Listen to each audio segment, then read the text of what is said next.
Hey guys, welcome back to Clownfish TV. This is Neon. I am here with Geeky Sparkles. Hello. And it's time for another daily dose of dismal Disney drama. What is going on? There's some drama in the C-suite here. Oh, it's worse. It's like high school, but worse. It's when you start hearing about all the stuff that's going on the whole time. It's like a CW episode. So yeah, for those of you who missed the memo, Disney CEO Bob Chapek is out as of a couple of weeks ago.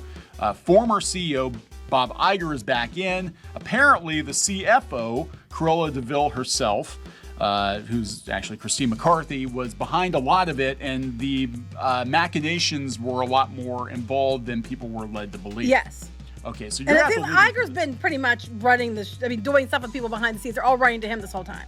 So why the hell did he put Chapek in charge? I don't know. If you remember, we've always said this, and I'm still sticking to this. I don't think he was given a choice. I think the board pushed him. I think the board decided it was going to be Chapek. I honestly think that. And everybody's like, oh, he stepped down. Like hell he did. I remember when it happened and we saw the interview, Bob Iger looked like someone had just kicked his puppy and like someone had beat the shit out of him. And then Bob Chapek looked like, oh my God, deer in the headlights. This is not the planned transition.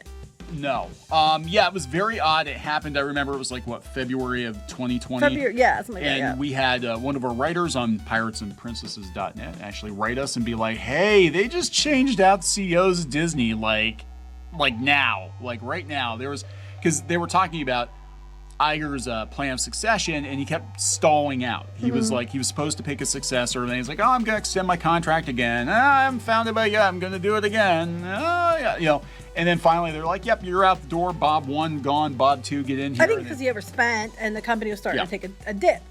Now they have 2 dips. Now anyway, they have 2 dips. So this is going on right now. There was a bunch of stuff coming out. It was in the the Wall Street Journal. Yeah. So yeah, here's the article. And it goes into more detail over here. I have some of the highlights on mine, so we'll just go with that. But you can see a lot more over at the other one. So apparently, even though Bob Chapek was in charge and he was a CEO, Bob Iger kept stepping on his toes and making sure that he had like secret meetings with people that are under Bob Chapek and stuff when he was, Iger was still in there as like the chairman of the board. But apparently he said Mr. Iger was unhappy with Mr. Chapek as well established. Less well known is how bad it was, how the lengths he went to deflate Mr. Chapek behind the scenes. Mr. Iger, then still under contract as executive chairman, didn't move out of the office. He kept at Disney headquarters in Burbank. He called strategy meetings with Mr. Chapek's underlings without inviting the new CEO. Oh my God. So he had secret meetings with these people. So he's basically like, I'm still the boss, bitch. Yeah, and then Mr. Chapek told his friends that Mr. Iger's attitude seemed to be, they work for me, not you. Oh my God. I mean, he wouldn't leave either. They had to like push his ass out the door. Yeah, he finally retired like end of 2021. So this just tells me he was not willingly stepping aside. He was being pushed out. And from my understanding, all the executives kept calling him all the time anyway. So then I guess what happened when McCarthy, we thought that the chairman or the president of the board or whatever it was, Susan Arnold, board chair is what it is. Yeah. Susan Arnold was the one who went to Iger. No. McCarthy went to Iger first to see if he'd come back. And then she told the board chair that he'd come back and got the board chair to bring him back. And the rumor is that she did all of this because she wants to be CEO. Yeah, well, apparently there's more to it than that. Okay. Apparently, Chapek has been, doing shitty things to her. Behind the scenes. So yeah, I told you, it's like high school. Okay, well let's get some this popcorn. Is like Dirty Little Liars or something. Get some popcorn. Or Pretty Little Liars. This is Dirty Little Liars. Dirty, pretty little stinky liars. That's right. Who lie. It's Pretty Little Liars. This is Dirty Little Liars. Because we wouldn't use the word pretty for these people. Anyway, so they said that McCarthy was like going to him. She said, Ms. McCarthy, the Disney CFO, was fed up with Mr. Chapek's performance and leadership. And she turned to one person she believed could dislodge him. Ms. McCarthy called to ask Mr. Iger if he would consider returning. He said he would. 2 days later, board chair Susan Arnold offered him a job, knowing he would likely accept. And what's even more shitty was they were doing a taping for some Disney Plus show with Elton. I think it was Elton John that night. Yeah, that is pretty shitty. No. Have you heard him? I know. But Have you heard him? It gets better. Okay. I guess they were doing this because Bob Chapek loves Elton John. And so that's why he was going to come to this event that night. And they did it the night of the event. God. So he didn't even get to go to the event. Oh, my God. That's That's like it's catty high school shenanigans. that is right out of like a Disney Channel teen show. I know, that's what I'm saying. It's worse than Disney Channel. my I'd say it's more like a God. CW or Freeform. So, but then here's what's going on too. She was upset because if you saw the last investor call, it was very rushed. And even though there's all these really bad numbers, she's like, but we did really good with Mickey's Not So Scary Halloween and stuff like that. And people were like, but what about the big loss? And she was mad they didn't just address it head on. Yeah, that last earnings call, we even said that. We did a recap of the earnings call, and we're like, this is weird. This whole thing was short. It was a year-end call, and it was like, what are they supposed to say? Like, yeah, we kind of sucked this year. Then it came out that, they were pushing cooking the books, pushing the money around from one division to another to make it look like Disney Plus wasn't costing them as much. Yeah, I guess as it was. they said that McCarthy had said, that was in the other article, she had said that she like, her comment was cute when they told him the strategy. She's like, oh, that's cute. Like, because he was going to, shift stuff around. Yeah. And she did not feel comfortable with what was going on. But that wasn't it. I guess he was giving her a hard time too, because during the investor call before that, she didn't tell him some numbers that she revealed during the call, and he was mad because she didn't tell him first. So he was apparently cutting her out of meetings. Well, okay, so he is the CEO. I mean, you're supposed to go in when you do a public earnings call like that. You're supposed to have a unified front. And if she was trying to, surprise him with numbers that he wasn't expected to deal with publicly, then yeah, it makes him look bad. It makes him look incompetent. Well, here's what happened.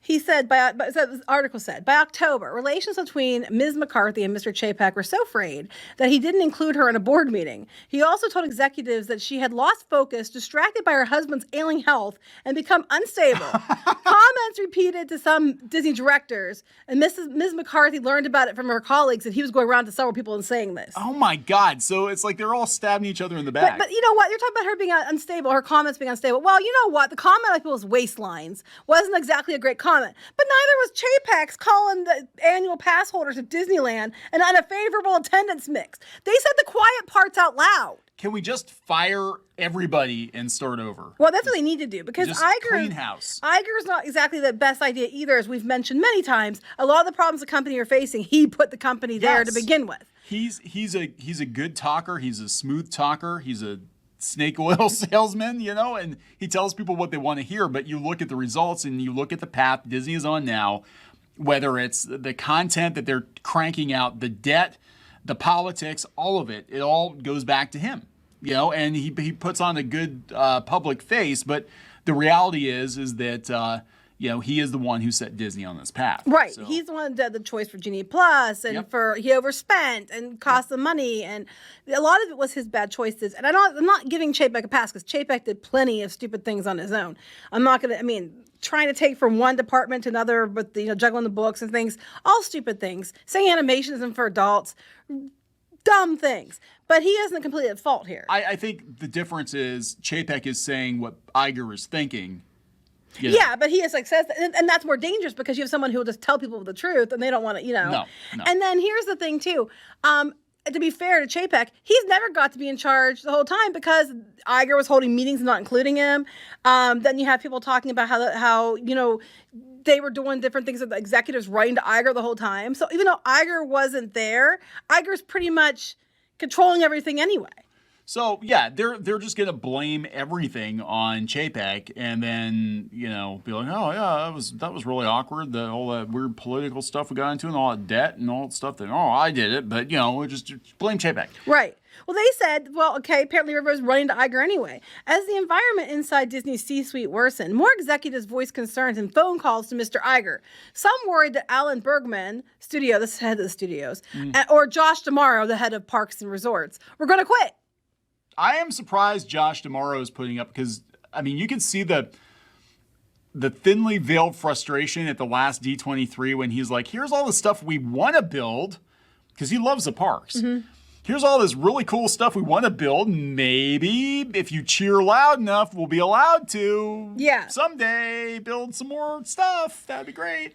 Or at least finish the shit that we started 5 years ago. Well, all of this, the executives were calling Iger the whole time, behind the scenes. They were worried that Josh D'Amaro and Alan Berger were going to leave. Because remember, Chapek got rid of Peter Rice. Yeah. And that was really out of nowhere. So it's just the whole thing has just been one giant like drama. The Disney Plus show about the behind the scenes drama would probably be one of the most popular shows ever. There has got, well, Disney won't allow it. What happens is somebody will write a book about this, and then Disney will buy the rights so they can do a sanitized version about it like they Or did. they just will bury it. Yeah, well, like they did with saving Mr. Banks. Like somebody wrote a basically a pretty scathing portrayal of Walt Disney and that whole situation. They're like, let's buy the film rights and make sure that Walt's a really nice guy. That's right. Yes. Throughout the whole thing. But that's what's going on. So it is like the CW, a freeform teen show. It's ridiculous. The backbiting and stuff. And there's more in if you go to the Wall Street Journal article, it's just insane. God, it just goes on and on and on. It didn't help out with the Florida issues and all that. They talk about a bunch of stuff. Disney did it to themselves. And then the kicker in all this is either Iger's going to go out like a hero and be like, look, he turned Disney around just by undoing some of his own stupid decisions, or the rumor that they just nope out and sell the company. Either way, he goes out a hero. He gets to go out a hero. He lets Chapek take, even though he's pulling all strings. Basically, he's Palpatine, and Chapek was Dooku. Then people were like, people were like, well, he was letting Chapek in there to take the fall the whole time. I don't think that. I think he legitimately thought he was gone. People were just coming and reporting him because they're like, running to Dad about, whatever. They were just talking to him about how they were worried about stuff and, hoping he could do something. But I don't think that he was secretly in charge or anything crazy like that. But apparently it was McCarthy who went to him first to see if he'd even come back before she went to the board chair. Because she wants to be CEO. Well, I think that's what a lot of it is. Yeah, because she was like his right-hand henchwoman. She was Frau Forbissna. Mm-hmm. He's Dr. Evil and she's Frau. Yeah, kind of. Chapek is very badly burned, but he's still okay. So anyway. We gotta wrap this up. Yep. All right, please subscribe for more pop culture news, views, and rants, guys. We'll talk later. Bye.